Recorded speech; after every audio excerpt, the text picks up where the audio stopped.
Welcome, everyone. So speaking, I am Gabrielle Oates from Innovate EDU, representing the Educating All Learners Alliance.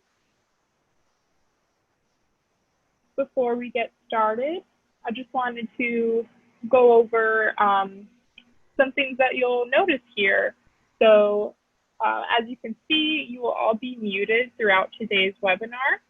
And that is just to ensure that our presenters will be able to unmute themselves and be able to share. If you have any questions throughout the webinar, please add those to the chat. We highly encourage you to do so, and hopefully we'll have time at the end to answer those. We will be recording today's webinar, as you may have seen, and posting it on ELA's YouTube page afterwards for you to share. And we also wanted to share that you will be able to hide non-video participants if that aids you in focusing on the interpreter or the presenters, and you can do that in your Zoom settings. And so if you have any technical issues, for example, with audio, I encourage you to go to the bottom left corner of your Zoom screen and click switch to phone audio, and that usually helps people reconnect. But for today, I wanted to welcome you to our webinar on deaf learners and designing practice to support their learner variability using a whole child framework. In terms of the ELA community, it was created in response to the COVID-19 crisis and is a collection of resources and information for students, teachers, and families to use, particularly during this remote learning time.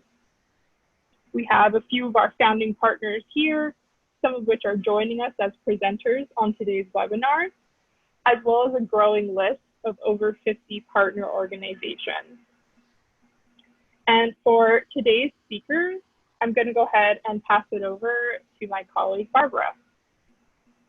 And hello, everyone. My name is Barbara Pape. I work at Digital Promises Learner Variability Project, and we are honored to be part of ELA's Uncommon Alliance and thrilled to bring to you this webinar. Before I introduce our speakers, I'd like to give a shout out to our Director of Research and a New America Learning Sciences Exchange Fellow, Meda Tara, who diligently provides the backbone of research for our Learner Variability Project web app, and work with Sarah Beth Sullivan on our hearing factor. So thank you so much, Meda. And now for today's speakers. We have Dr. Melissa Herzig, and Melissa is the director of the Translation in the Science of Learning Lab and assistant director for PhD in Educational Neuroscience program at Gallaudet University. Next, we have Wendy Brem, and Wendy works cross-functionally at the National Center for Special Education for Charter Schools to support a wide range of projects. And then we have Sarah Beth Sullivan. Sarah Beth is a third-year doctoral candidate in Educational Neuroscience at Gallaudet University. Currently, she is also a research intern with us here at Digital Promises Learner Variability Project, and we have been quite impressed with her knowledge, her work, and her passion. So I will turn it over to our wonderful speakers. Thank you.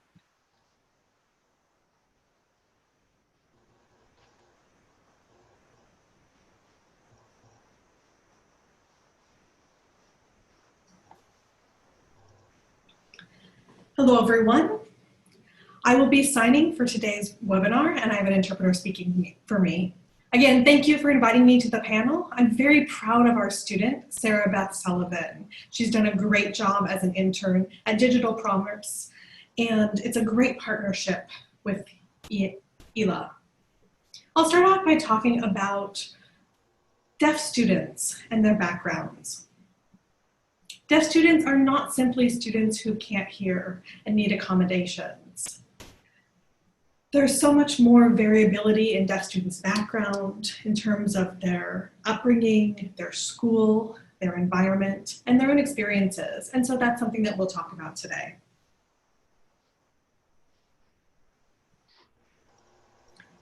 And these are a few of the myths that I'll be talking about during the panel.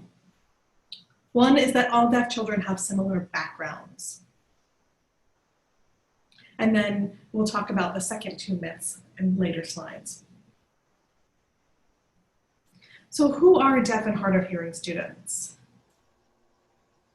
Some deaf students are born deaf. They're what we call prelingually deaf, meaning that they garnish all information from their eyes since birth.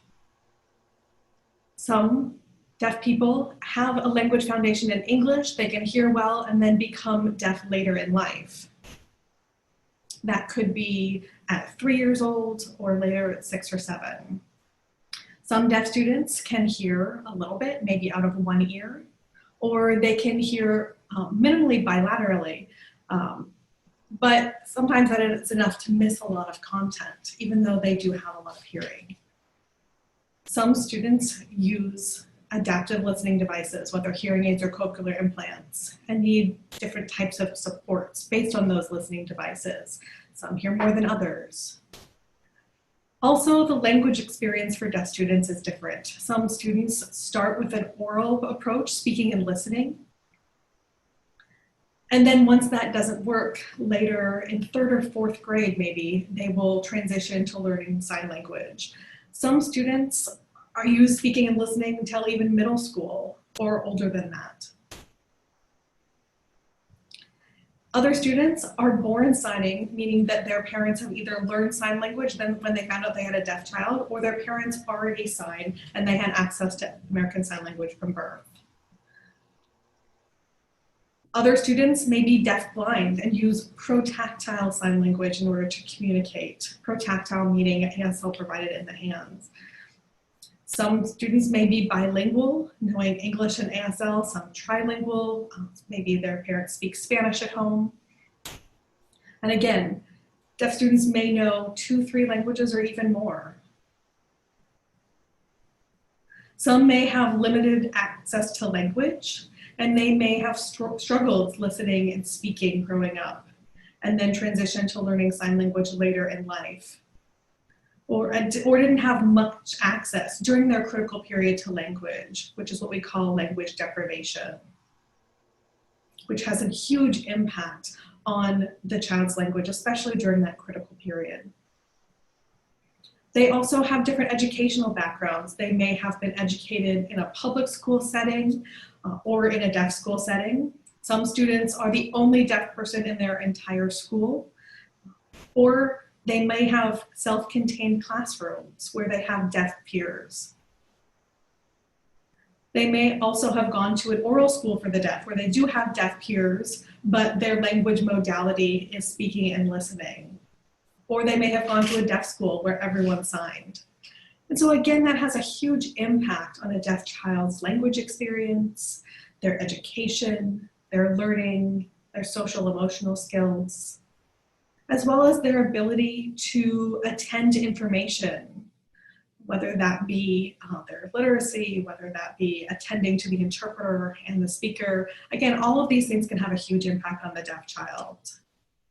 And we also can't overlook their intersectional identities. This may affect how they connect to the content in schools. Again, their background and their experience may be a different culture. They may have a different sexual orientation. And so again, these are all part of a deaf child's intersectional identity, which can influence their social emotional development as well as their academic learning in the school environment. So we need to shift our perspective of a deaf child who is a child with hearing loss. A deaf child is much more complex than that. They're a language learner. And that child needs to have enough language access early in life. And if they do not, that can influence their experience, as well as how much the support they may need. This is also influenced by educators' expectations. A student may come in behind in language, and then the educator has lower expectations of that child, not expecting them to be able to access the content or watering down the content. You as educators have a huge role and control over what the student will learn in your classroom, how they will learn it, and how they will be able to meet your expectations. I am a former high school teacher, and I remember that at the beginning of the year, the freshmen would come in, and I would always ask them, a question. For example, if I asked them a question that they needed to answer why or what, many of the students didn't even try to answer the question. I would ask them, what do you think? And then would wait for me to give them the answer.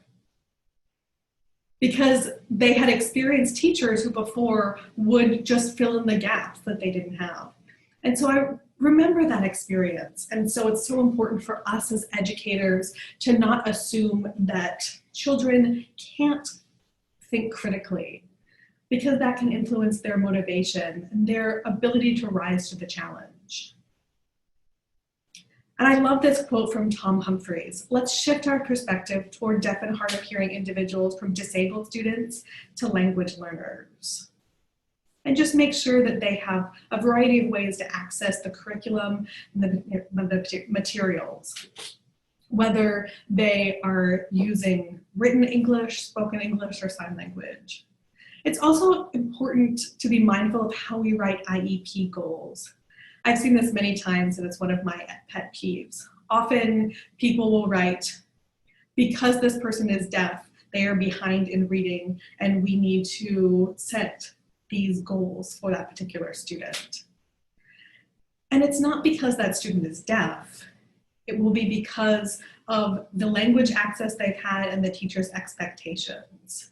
And again, if those things are in place, if we make appropriate accommodations for the students, they will learn. So again, it's important to be mindful of what we write in the IEP.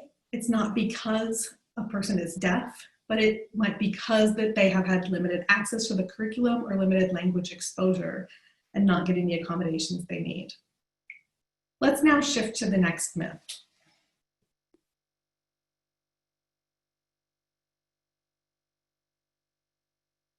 Again, we've talked about the myth that deaf children have similar backgrounds. The second is deaf students should learn only one language. Let's look at some of the beliefs that are out there. One is that deaf students should only learn one language. Whether that be signed or spoken, they should focus on one language at a time to build the foundation in the first language before introducing a second. The second is that it's best to focus on this foundation, or especially oral language, before focusing on sign language. Or focus on sign language only and hold back written English.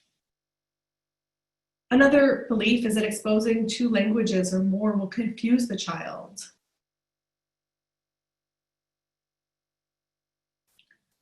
All of these are false.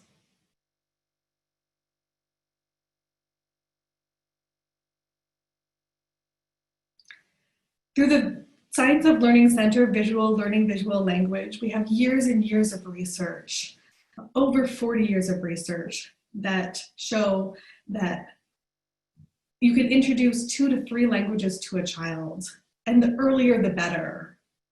This will not confuse the child. They are adapted biologically to be able to understand and parse out the different languages. And they will be able to distinguish between those languages. There are also many benefits of being multilingual.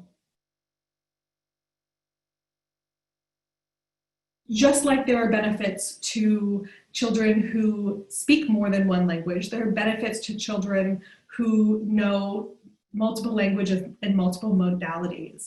Sign languages benefit the brain, help the brain process information faster, and help children see things from different perspectives. Children can have better word recognition. better self-expression because they have the ability to navigate between these languages. So those who are bilingual actually do better in reading and writing.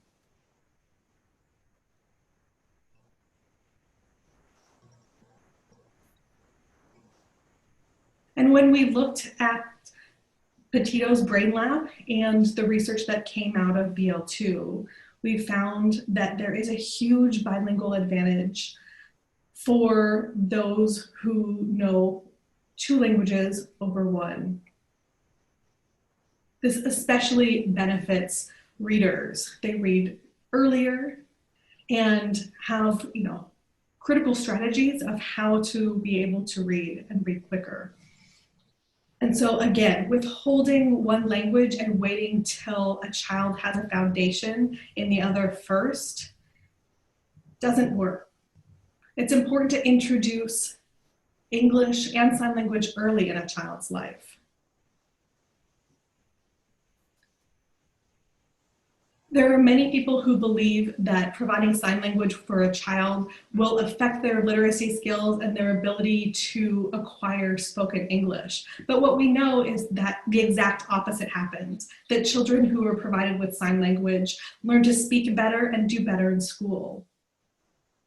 If we hold back a language, the chance of language deprivation and missing out gives the child a disadvantage, especially if they're not acquiring that language well and it goes past the critical period. It gets harder and harder for a child to learn their second language or become proficient in a second language.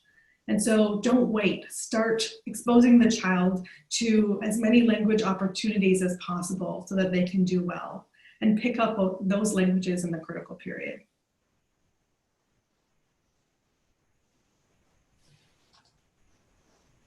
The next myth is that hearing aids and cochlear implants solve accessibility issues. Children are having access to cochlear implants earlier and earlier these days. So let's talk about some of the beliefs that are out there about assistive listening devices. We find that many people believe that children who have hearing aids and cochlear implants can understand everything that's going on in their environment. Often people believe that if a child is inattentive, it means they're being lazy and not trying hard enough or not being focused.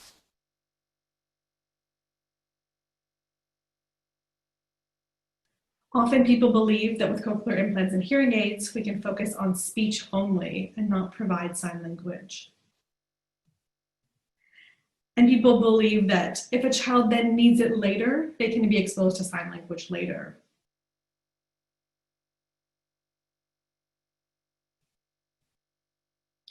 Also, because they can hear, this means that they should be able to participate in discussions, in presentations, and read alouds. And often, teachers believe that they don't need to provide additional accommodations to students. Again, all of these are false.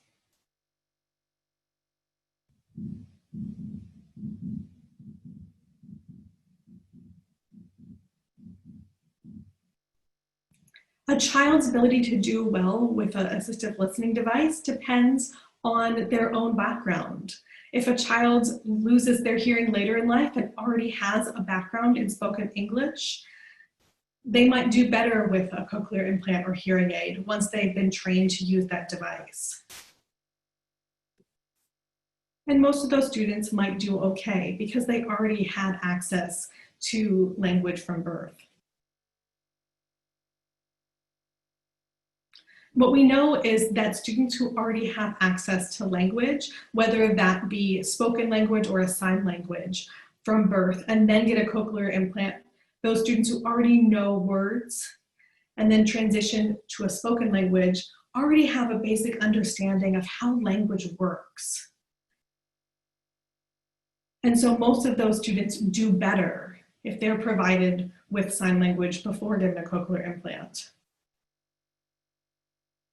Especially students who know several languages can be able to connect to those languages to understand meaning and content. There are also many other factors that affect a child's success using an assistive listening device. And often we don't realize that there are so many things in the environment that can disrupt a student's listening and disrupt their ability to hear and understand what's going on. For example, things like fans and air conditioners can interrupt the listening experience of deaf students who are using these devices. It's much harder for them to filter out noise. That is true of both hearing aids and cochlear implants, especially if a conversation is going quickly between multiple participants. It may be hard for them to follow. So a lot of background noise can affect a deaf child's ability to access the content. They might be able to hear the content, but they might not be comfortable speaking.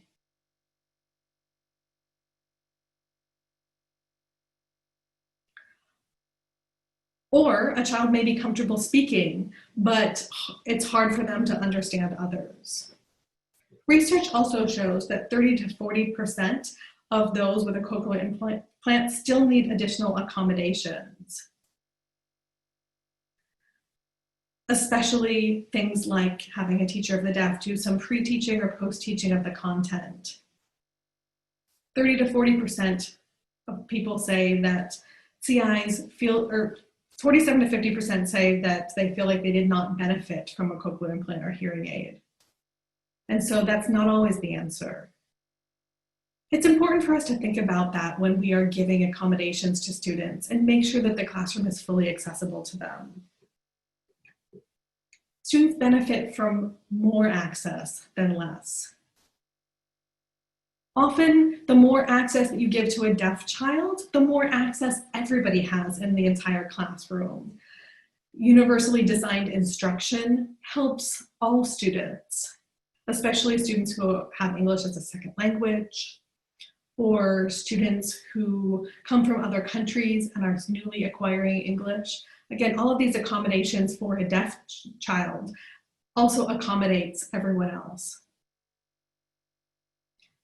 Now, we know that students have different learning styles. Some prefer listening to lectures, others prefer to read and write. And so again, what you're doing for a deaf child benefits all children in your classroom. So again, how do you support a deaf child when deaf children come from a variety of different backgrounds and experiences?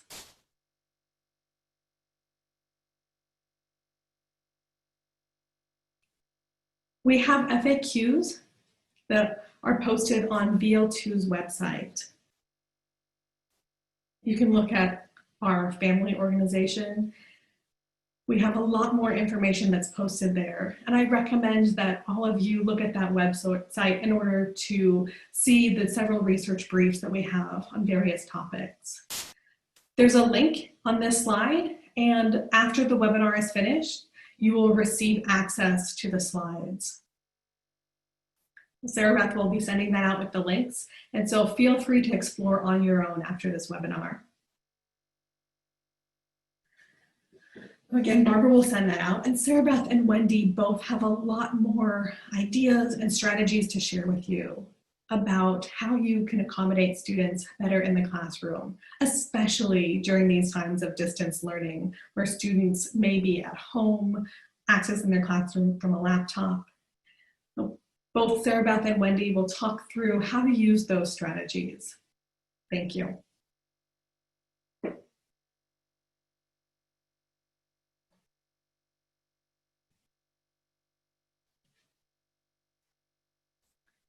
Thank you so much to Dr. Herzig for giving us such valuable information. And I'm looking forward to the rest of the presentation. As we've discussed, the classroom has a variety of different learners. Learning science research provides support and how to best support and engage the diversity of learners that we have in the classroom. Also, the Learner Variability Project team works at all of the intersections of research with educators, researchers, and ed tech developers so that we can develop a more rich and equitable education experience for all learners.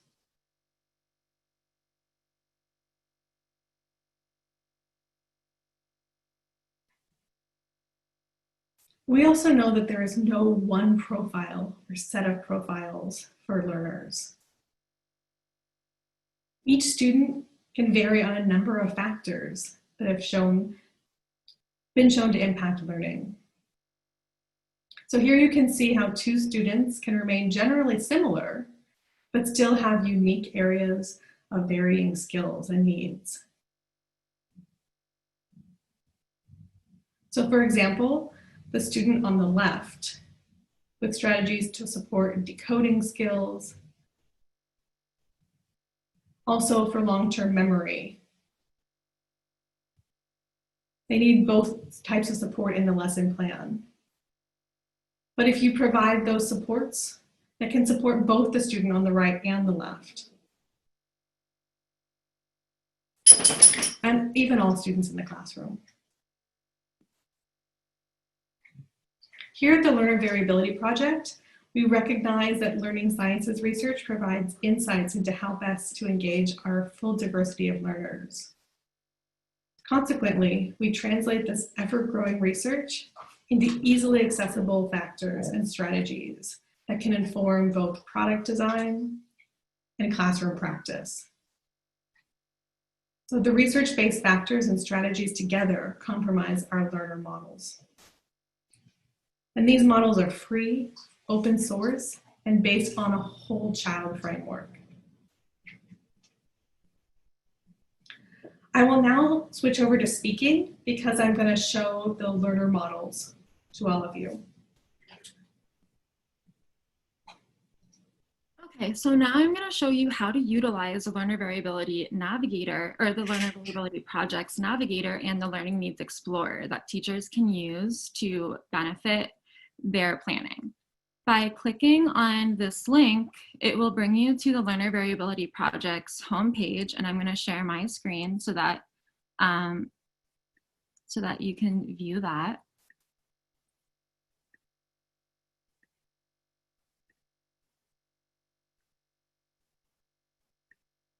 And so here you will see that this homepage, you can see on the top bar here, we have 6 different models, and we have 3 for math, 1 for reading, and 2 for literacy. Now, we wanted to give you a real-world example of how you could use a Navigator for a deaf student. So our other presenter, Wendy, generously shared some of her experiences to demonstrate on this webinar. To give you a little bit of background about Wendy, she is hard of hearing. She has 2 hearing parents and a younger brother who is deaf and autistic. Her first language was English, but she started learning ASL at the age of 3. She attended a deaf school in her primary school years and was mainstreamed in a public high school before attending the University of Baltimore for her bachelor's and American University for her master's. So here on this homepage, you have the option to take a video tour of the site, as well as see the models here, and you can look at our learning explorers here and learn more about LVP here. So today we're going to apply some of Wendy's experiences in the public school system to the literacy 4 to 6 model.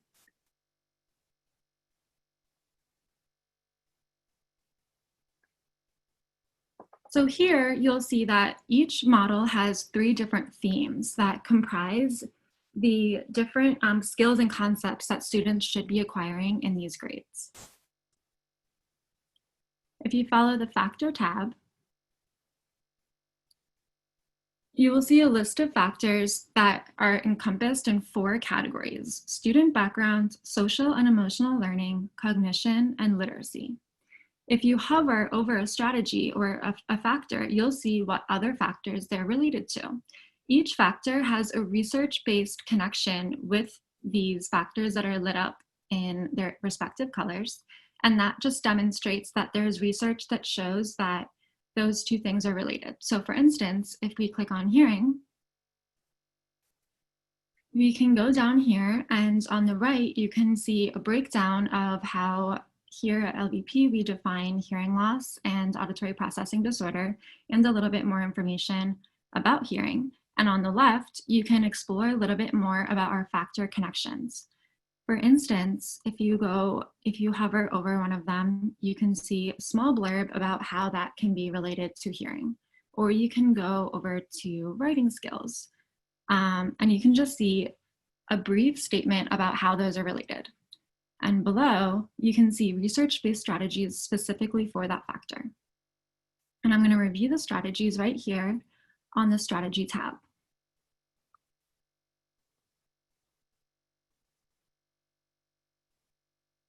So here you can see that there's a number of strategies that are supporting the Literacy 4 to 6 network, or Literacy 4 to 6 model. And so you'll see these bars here under each of the strategy titles, and those just demonstrate the different factors that those are related to. And if you want to highlight one specific factor, you can see what strategies have been labeled as specifically supporting that factor. Now, we want to explore how teachers could better understand how to design supports for Wendy. So we're going to go to the Explorer here and select the Learning Needs Explorer. And you're going to come to this interface here where you can select a content area. So we're going to select Literacy 4 to 6th grade, and you're going to input your email. And then here you can select a variety of factors that are going to represent your student. So Wendy is hard of hearing, so we're going to select the Hearing tab. Wendy also knows ASL and is fluent in ASL, so we're going to also select Primary Language. We're also going to select social supports because as a deaf student among many hearing peers, Wendy often struggled to communicate with her hearing peers and did not feel like she had a strong social support system. Now, over in cognition, we're going to pick speed of processing. We're picking speed of processing because Wendy also had an interpreter in school and sometimes took longer to process classroom content because she had to divide her attention between the teacher, the board, the interpreter, and her notes. We're also going to select, for the last one, vocabulary, because Wendy struggled to learn new vocabulary words due to the fast-paced nature of classes with little visual support for definitions. So now that we've picked a few, we're going to click Next. And you can see here that it's offering a few other factors that we could select that the Explorer has determined might be related to some of the factors that we've already selected. So since we have a good amount here, I'm going to go ahead and click Next. And then you'll see a whole bunch of strategies that support either all or some of your factors. We can see here that collaborative writing supports every single one of the factors that we've selected. So we're going to add that to a workspace, which I will explain in just a little bit. But collaborative writing would really help with Wendy's social supports because it provides structured ways for her to interact with her peers, as well as improve her vocabulary and have access to her interpreter while she's working with classmates. Now, as we go down, we can select a few more that pique our interest. And for instance, I think that graphic organizers would be a really wonderful way to help her speed of processing learning needs because that provides a good way to keep information structured, to build on prior knowledge, and to incorporate new information. So we're going to add that here. I also think that gallery walk might be really wonderful because it provides a little bit of a looser structure to interact with her classmates and also engage in the physical nature of the learning supports and make and use hands-on activities. And then we'll keep looking, and multimodal instruction seems to cover a lot of our factors, and so we'll include that because multimodal instruction is extremely important to provide varied content, varied methods of providing the content so that students can absorb the information in the best way for them. So now that we've selected a few, I'm going to go ahead and create a workspace. So here we can name this Wendy's Supports. And now you see everything is kind of in one area here. Now, if we want to separate this and organize this a little bit, we can create a new section where we add all of the strategies into one section, and we can name this Wendy's strategies, and we can name this Wendy's factors. And so here, you can also add notes, which I think is a really awesome support, because I think that you could add in some more information about how this factor influences Wendy and how that might support her learning. So Wendy seems to need support in meaningful interactions with her peers. And so you can save those notes and go back to them later and see why you thought that that factor was important. And you can also create further sections like more interactive strategies. So this is interactive strategies. And so you can divide this up into however many ways you please, and you can also add workspace notes to help organize your thoughts. And so those will always be visible to you as an educator, and you can also have multiple.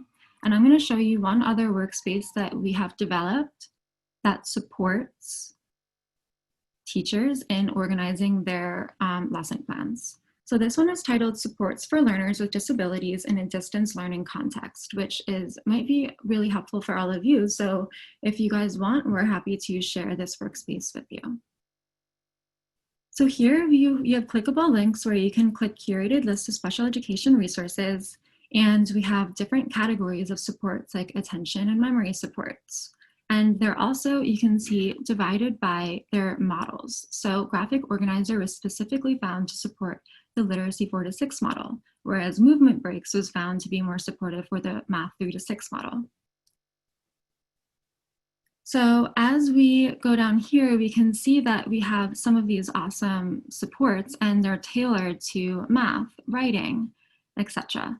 So this is a really awesome way to organize your supports for each individual student, but it's also a space where you can design supports for the whole classroom.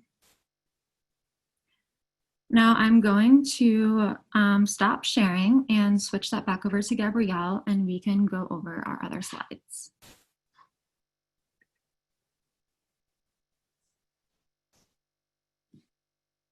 One concern you may have is accessibility.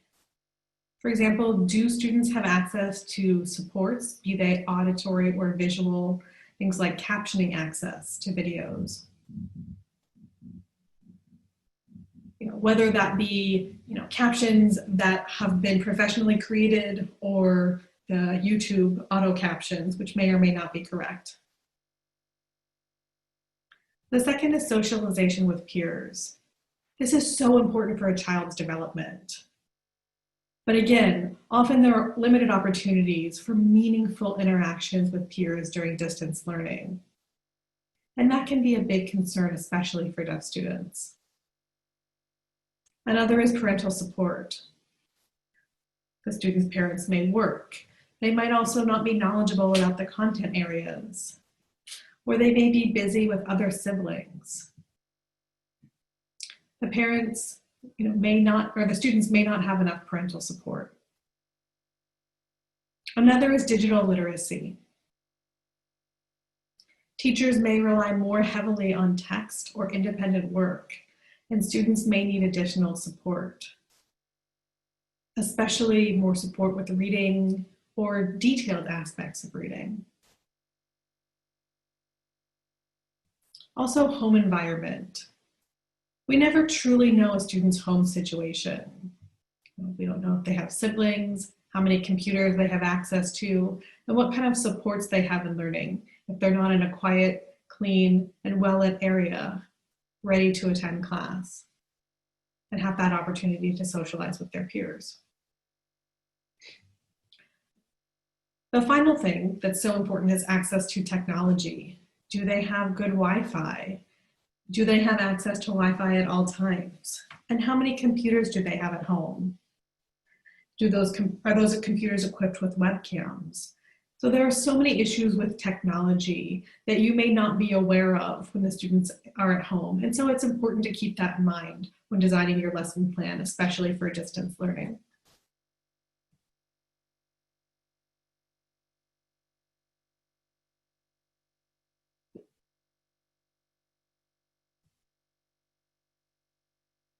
Things to keep in mind for distance learning. One is that you want to make sure that interaction, feedback, and multimodal instruction are all crucial to successful learning. How to make your lessons interactive, fun, and engaging for all learners, while still making sure that all necessary supports are present. Also, make sure that you invite feedback from your students. And make sure that you can adjust future lesson plans to make sure that you're accommodating students' needs. Visual demands should also be minimized.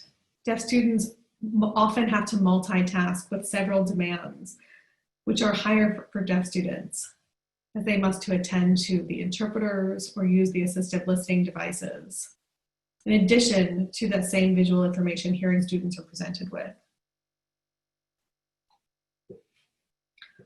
Also, while hearing students can attend to multiple pieces of information at the same time, a deaf student can only attend to visual information one at a time. And so it's important to not present that information simultaneously. So for example, if you present a graphic on the screen, give a child a minute to look at that graphic before engaging in discussion.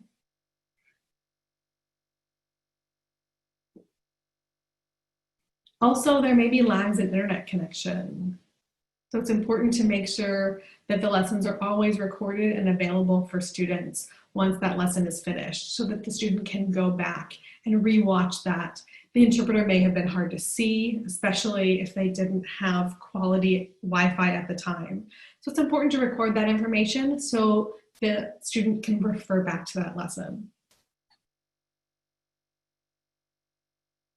When you're designing support for videos, as well as online content, make sure, especially for videos that are provided over video, captions are preferable.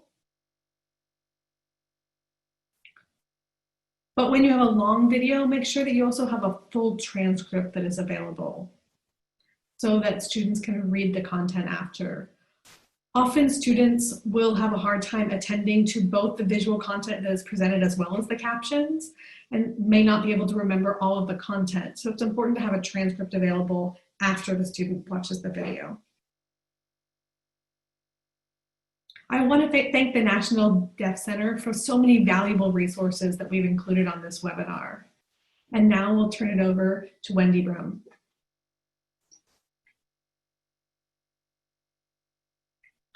We have some wonderful resources to share with you. Again, I wanted to thank Digital Promise for the Learner Variability Project. And again, I wish that my teachers had had access to that to be able to support my needs during my years as a student. So I want to focus on teacher resources for distance learning. The first two resources are by the National Deaf Center on post-secondary outcomes. Especially during this pandemic, it's so important that we focus on communication access. Also, the second is a resource of how educators and schools can be proactive. There's a blog for families and parents and how to support students during this time, which is so important to teachers who are teaching deaf and hard of hearing students. And the last two resources in this slide talks about equity for deaf students. Also, in terms of how to support students during this pandemic.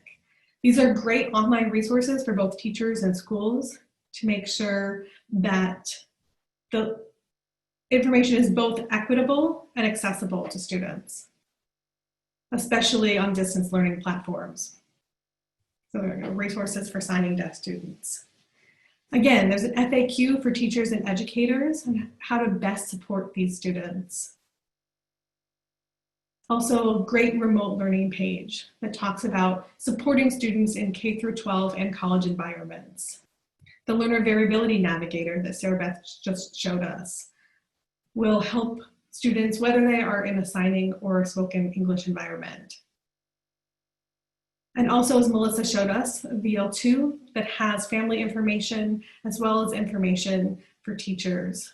It talks about bilingual access for families who have deaf and hard of hearing children.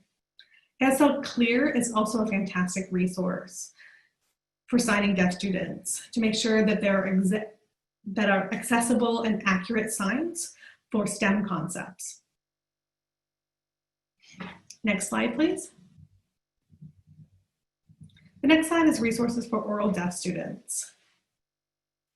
The Montclair National Deaf Education Center has information that focuses on oral-based communication and assistive technology. There's another page that focuses on an educational plan for students with cochlear implants to understand how they can design supports, because not all deaf students with hearing aids or cochlear implants are created equal. Many, like myself, have learned sign language as well as learning spoken English. And so not all rely on spoken English as their communication modality. Also, the Learner Variability Navigator. Again, for students like myself, many teachers that I had didn't know how to accommodate my needs. And so the Learner Variability Navigator helps with that. And then the last piece is tips written by deaf students for teachers. And again, I love this one because these are things that I wish my teachers knew. This is written by deaf students who have this experience on a day-to-day basis, and it's a great resource. Next slide, please.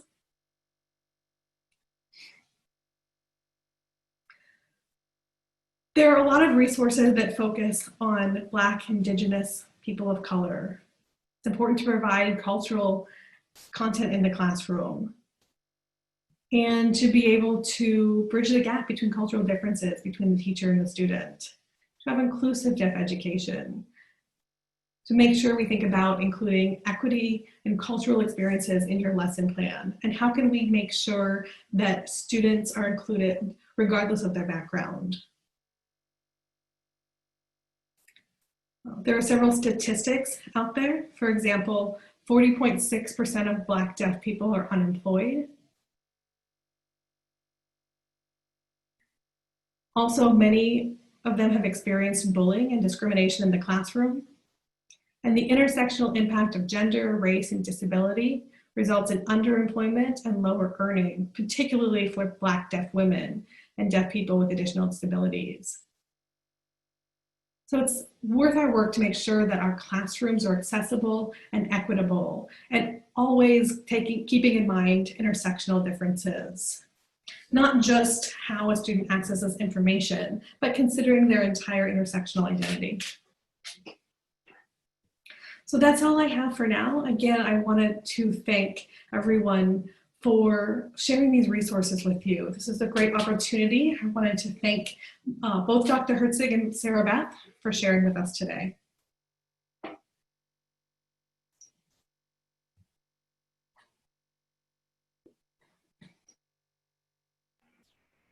Thank you, everyone, for joining us. Now, since we do have a few minutes, if there were additional questions, you are absolutely welcome to add them now. I know many people were adding throughout various resources on learning ASL, particularly in a remote setting, as well as the links were shared to the Learner Variability Project that Sarah Beth was covering. I do see one question here, which I believe is for Sarah Beth, is around their strategies for determined for a student, sorry, I'm reading this incorrectly.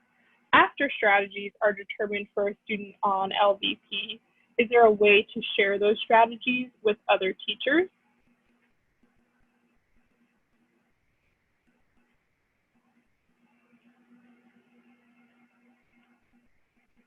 I'll go ahead and spotlight Sarah Beth here.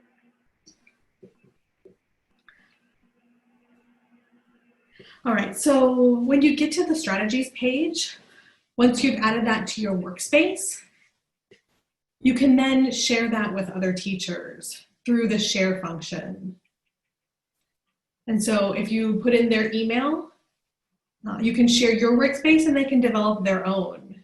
And you can actually contribute to each other. So thank you for that great question. And it's around sensitizing instructors to the importance of accessibility around digital learning for deaf and visually impaired students.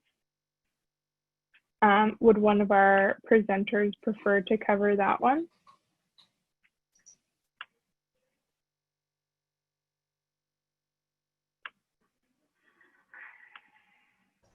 All right, well, this is Dr. Herzig.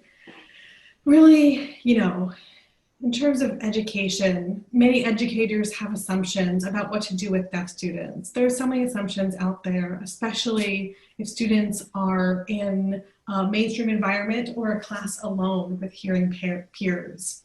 It's very difficult to figure out how to offer instruction to all children.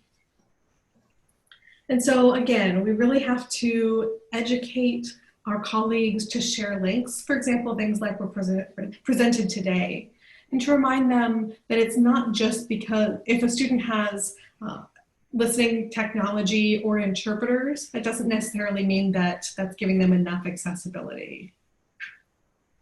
And also the National Deaf Center, NDC, does offer a description, and it's some information about how to turn your class into a universally designed classroom for instruction that not only benefits the deaf student, but all students. It provides notes, clear visuals, reduces distraction, especially presenting less information on a page. Again, and this doesn't only provide support for the deaf child, but it can also support all students in the classroom. Other students may have learning needs and additional disabilities. So universal design of instruction really accommodates many learners' needs and provides additional support. So I would encourage everybody to use that. Hopefully that helps. I don't know if maybe Melissa also wanted to add in to another question that was asked, but someone was asking if there were any tips on delivering content for deaf learners via Blackboard or similar platforms.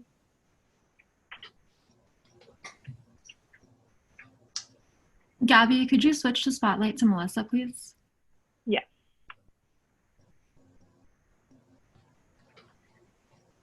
Sure, so some other ways to deliver content. Other than Blackboard, you mean? Honestly, I'm not sure. I mean, there are a variety of resources about things like a Google Classroom, which is a place that you can upload video links and then be able to tie those into the Khan, I think, Learning Academy. I'll make sure to add that to our PowerPoint. But you can embed videos right there in the document in Google Classroom. That way, if a person feels like they're struggling to read or write, they can then look back to those videos for additional support. And so I think Google Classroom is fairly friendly. Blackboard, and again, I don't know if most schools use Blackboard, but that's another learning management system. I'd love to jump in, Gabrielle.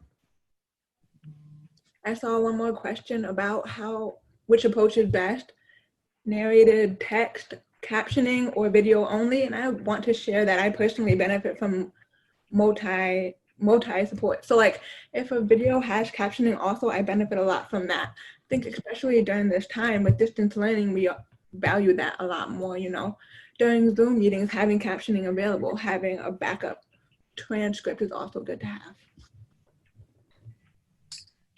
I also wanted to mention, I saw one question about nurses and face masks, and there is a company called Safe and Clear. I'll put it into the chat that my family has purchased that has a clear partition here, and it doesn't fog up. I think it's really supportive for communication, and people that I've talked to that use that use those face masks have said that it's very supportive. So that might be a good alternative for nurses or practitioners who have to work up close with students.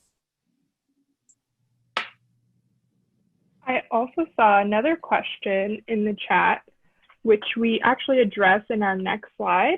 So I'll transition here. And it was surrounding how to stay participated, how to find the recording of this presentation, and general information about the community.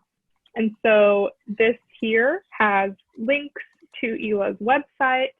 I will also in the chat add the link to ELA's YouTube page where you can find the recording and access this via that link there. But we are coming to the end of our time, so I want to say a huge thank you to our presenters and interpreters for joining us, and of course for you all as participants for joining in. It was great to learn, of course, but also just to share the general resources with each other. And so hopefully you'll be able to reach out to the presenters and connect. But with that, we are done for today, and we look forward to having you join us at a future presentation. Thank you, everyone.